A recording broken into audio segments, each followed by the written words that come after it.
I don't know if I mentioned this earlier when I was making the announcement so quickly. If you all have parking tickets, please make sure, I shouldn't say it like that, but if you have tickets for the parking lot, they can be validated at guest services, so don't feel like you have to pay the full price, and it's like $6 for up to 4 hours. So that was just a housekeeping. But please give it up for Jeymes Samuel and Les Abadons. Hey guys. My voice is quite deep for these microphones.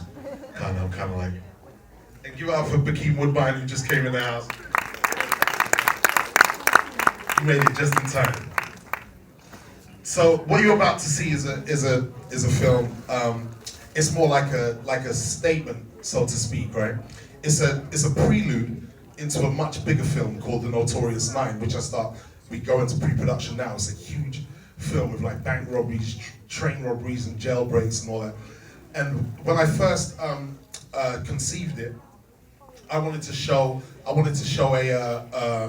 a side of the Old West that has never been seen before. Every time you look at the Old West, they tell us we were slaves, and there was decades of the Old West that we were free. There was cowboys and outlaws. And so what I did is, before I shot like the big one, I shot a prelude, right, called They Die by Dawn, and this is what we've caused, like, a great deal of conversation with. So I'm happy that you're all here to see it. This is the first time we're screening it in L.A. It's never been released. So every time I show it, I like showing it in a cinema where you can see it in the dark and on the original quality and stuff. And it's dope. You'll see all of these actors getting together that have never acted before, right? And I write from a fan perspective, so I'm just like, wow, let me put this person with that person, this person with that person. So that's They Die by Dawn. It's an intimate tale. It's self-funded, but it's still kind of swagged out. You know what I mean? So enjoy it. You can run the track.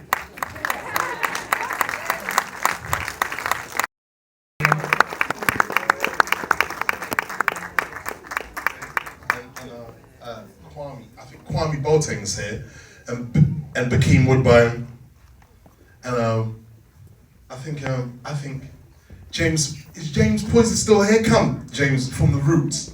He's here somewhere. The big-headed guy you always see on Jimmy Fallon. Come, I got the microphone, Jeymes. That's just how I do. So come down, Jeymes, wherever you are, if you're in it. I'm serious. You better come. So I mean, what you just watched was a film that I wrote and scored and directed. I did it in 4 days, right? It was literally a 4-day shoot, right? To get all of these people in one place at one time. Bokeem Woodbine, Kwame Boateng, who plays the preacher at the beginning. Michael K. Williams, Jesse Williams, Erykah Badu, Rosario Dawson, Giancarlo Esposito, who some of you know from Breaking Bad, Clifton Powell, who plays the deputy. All you need to know is you're gonna die. Pretty much everyone. I had to get everyone in one place and at one time and really shoot as much as possible and get out. And like I was saying at the beginning, it was a thing that I self-funded, right? And because I wanted to see that statement, right? Slavery was abolished in 1865, right?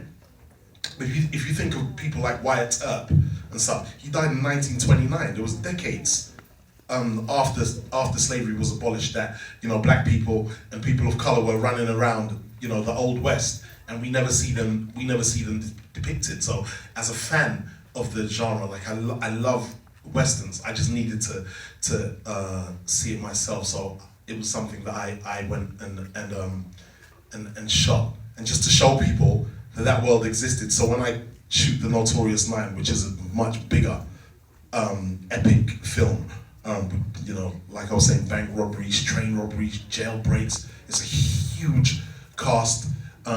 But people would know what I'm talking about and know that world exists because they saw They Die by Dawn. So it was that, and I'm really glad you guys saw it today. So thank you. Thanks again.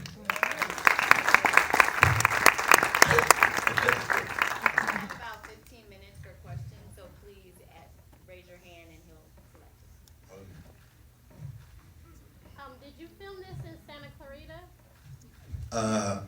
Santa Clarita.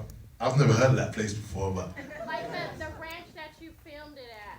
yeah, Yes, in Newhall. Thank you. yeah, Melody Ranch, Newhall is where they shot Deadwood.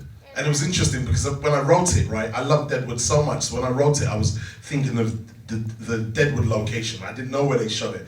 And then I was touring, I was location scouting all over America, basically. And I got to that place and it was exactly how I scripted it, which was actually, which I found out afterwards was where they filmed Deadwood. Django was actually filming at the exact same time as me.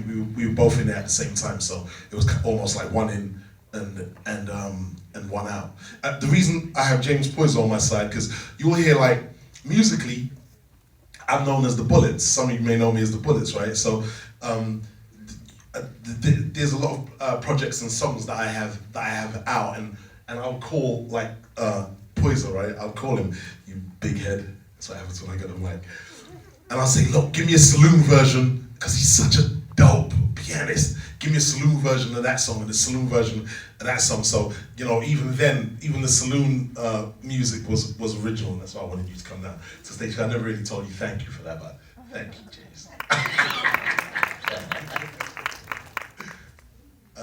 Any other questions? I have a question for Bokeem, right? I have to ask it, bro. No problem.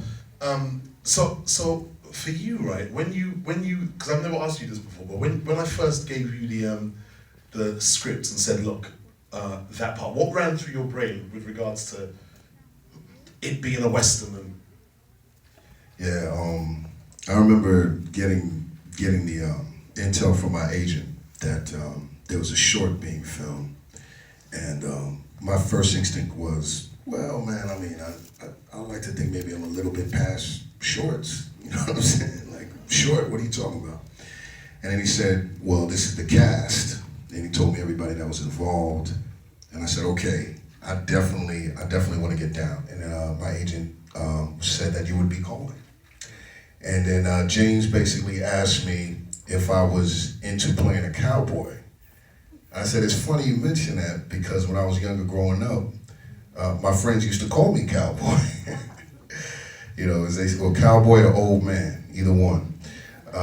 So I said, I've always wanted to play a cowboy, but it's the kind of thing that after being in the industry for several years, I resigned myself to letting go of that fantasy. I figured I'm never gonna play a cowboy, it's just not gonna happen. That's not the way things work in this town.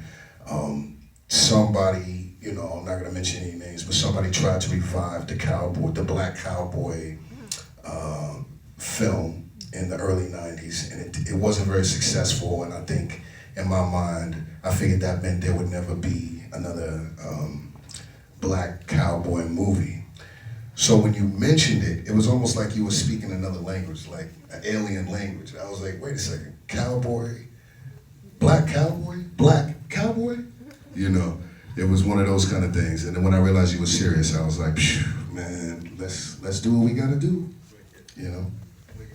And I'd like to point out that every single character in They Die by Dawn, and the upcoming The Notorious Nine, every single character is based on a real character that really existed.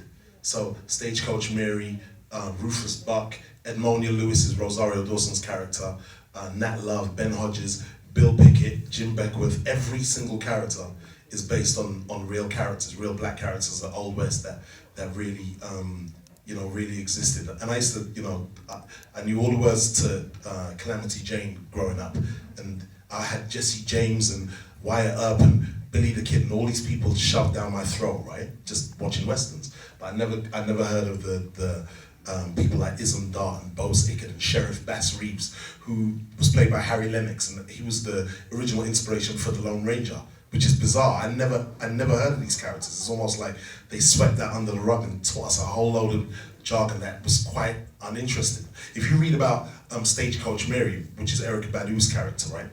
She was so badass in real life, right? This lady was so gully. She used to have shootouts with white cowboys. There was one particular time she actually shot a white cowboy in the butt. She didn't even get arrested. She just kept it moving and went back to the saloon. So it was important for me to tell this story. And I'd like to ask you, Kwame, right? as a young actor, right, in living out in Hollywood and stuff, like what does it mean for you to play those kind of roles? It was really dope, because like Bokeem said, in this town, I mean, I've gotten used to being the bad kid, getting arrested. Urban is what they like to say,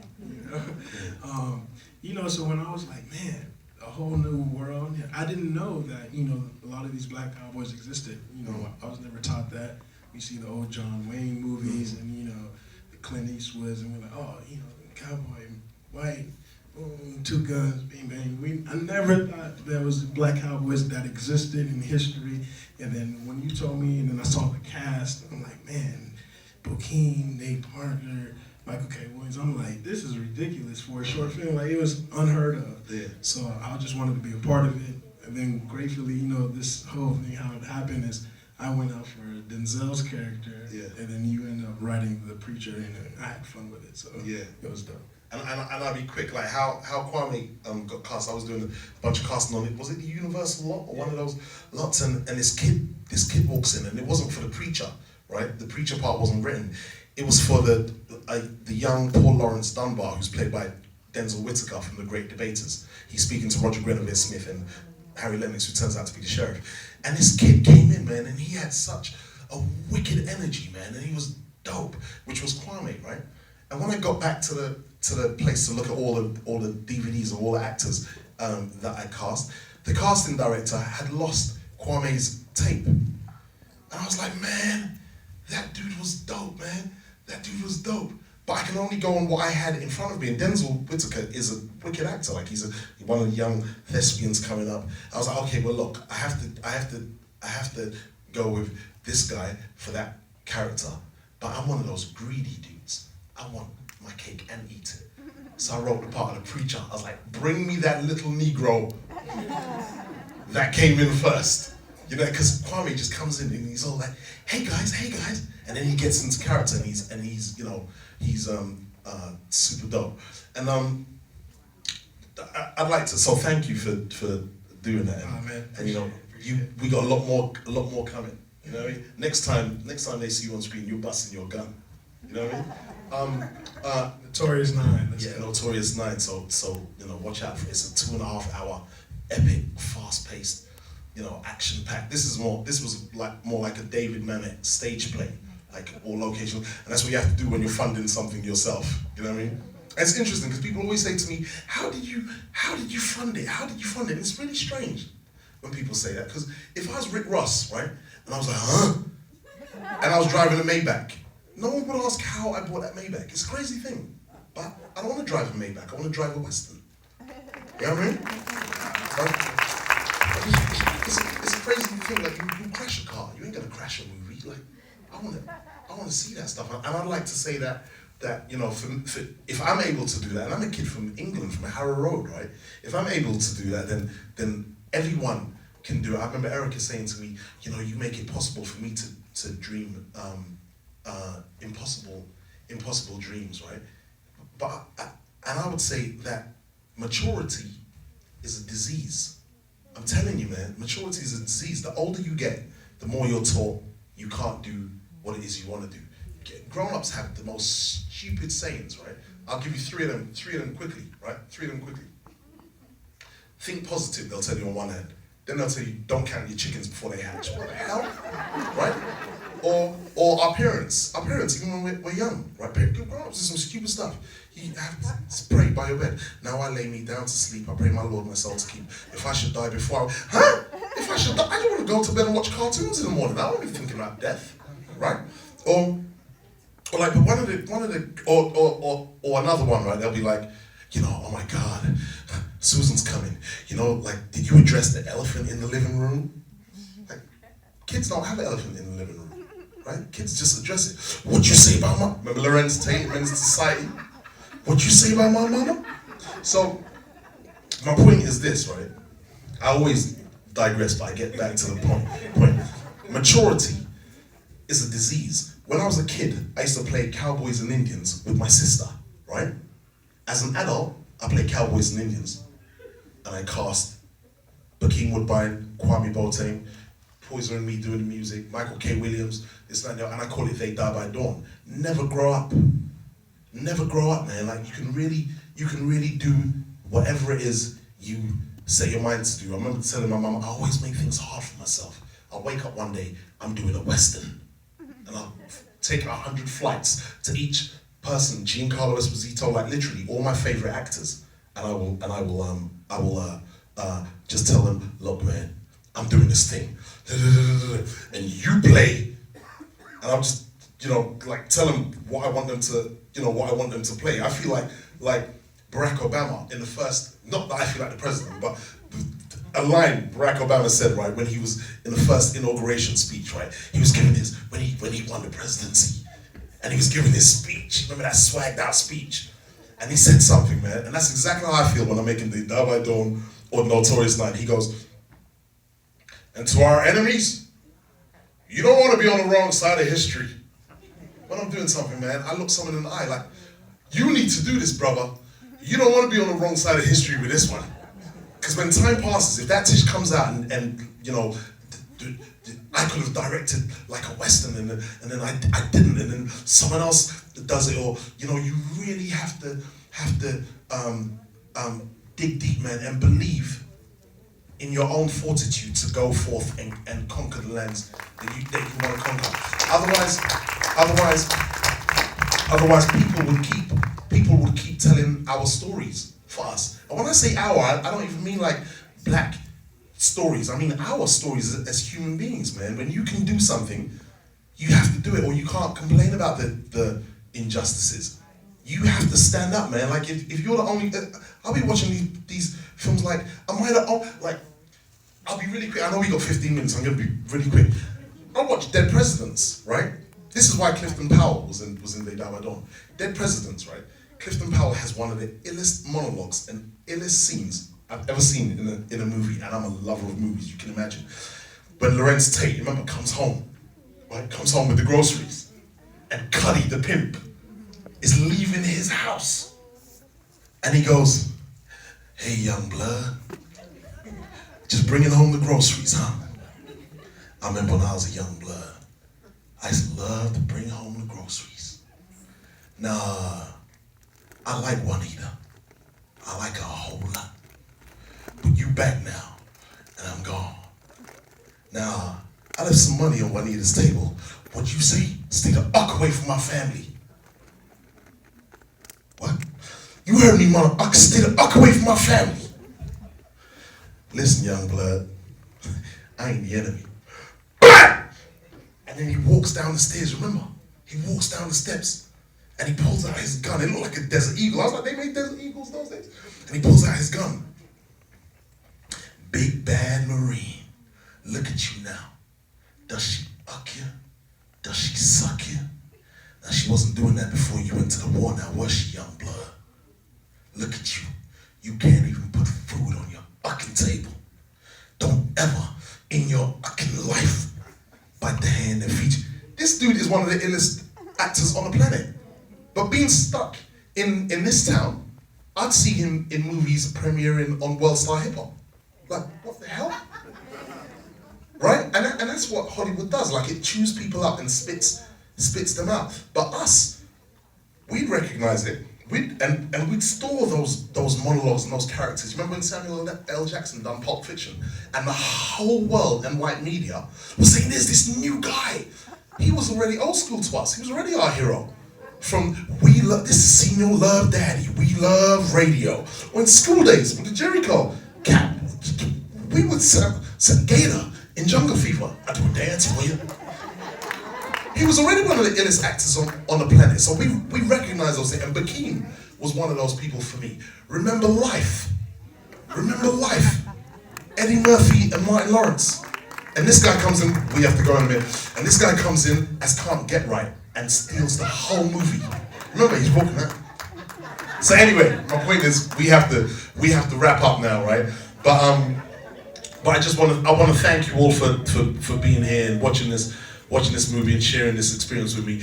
And stay tuned for Notorious 9. I'm telling you, man, if you like this, this is something I found in myself, right? I was like, it broke me, but Notorious Nights are action-packed, swagged out, extravaganza, starring everyone. You know what I mean? Like the cast is about 100 times bigger, and I'd like to extend my sincere thanks to all the people at the BT Experience and Thank y'all for coming. and Bokeem, Woodbine, Kwame, Boateng, and Jeymes Poyser. Thank y'all very much. And Jeymes Poyser. And Jeymes Poyser, like, I call him, he's Jamaican, right? He's Jamaican originally, so I call him Dulles. Well, I'm Dulles. I don't even really like him too much, but thank you for coming out, man, and I love you guys for life. Wicked. That's what's up. Thank you guys so much. We really